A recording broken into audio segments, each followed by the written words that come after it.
On October 19, 1988, Indian Airlines Flight 113, a Boeing 737-200, prepared for a routine journey from Mumbai to Ahmedabad.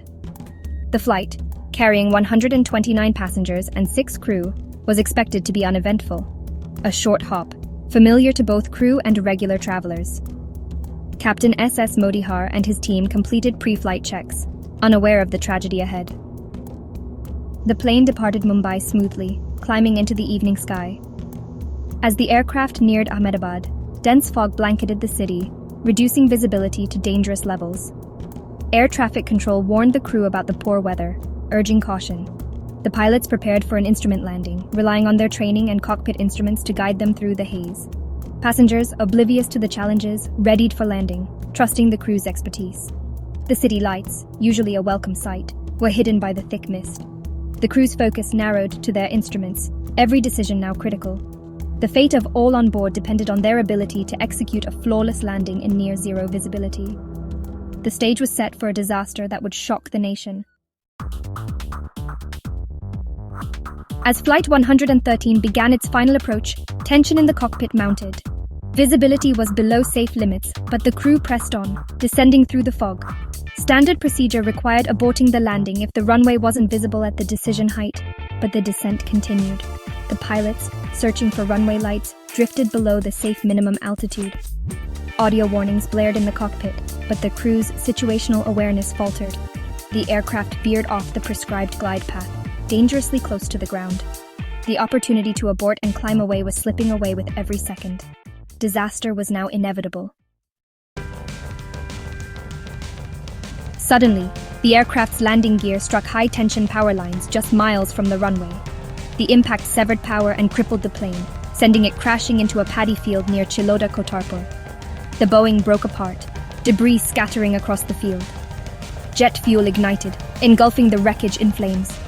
The crash and fire left little chance for survival. The peaceful night was shattered by the explosion and fireball. In seconds, a routine flight had become a scene of devastation. The tragedy was complete. Local villagers, first on the scene, rushed to help, braving fire and darkness to search for survivors. Emergency services struggled to reach the remote crash site, hampered by fog and rough terrain. Despite the destruction, a handful of passengers survived, pulled from the wreckage by villagers and first responders. Survivors were rushed to hospitals, their stories a testament to luck and courage. The rescue operation continued through the night, as families waited anxiously for news. The scale of loss became clear. 133 of 135 on board had perished. The airport, meant for reunions, became a place of mourning.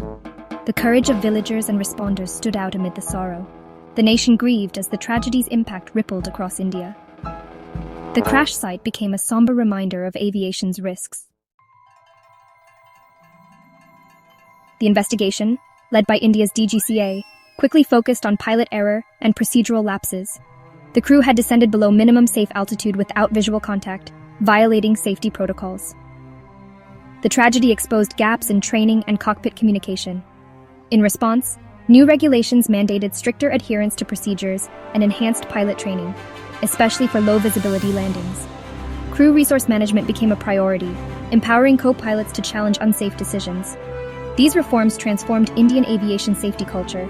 Today, every safe landing in difficult conditions is a tribute to those lost on Flight 113. The lessons learned from that night have saved countless lives since. The legacy of Flight 113 is not just in loss, but in the safety it inspired. Their story endures in every flight that lands safely.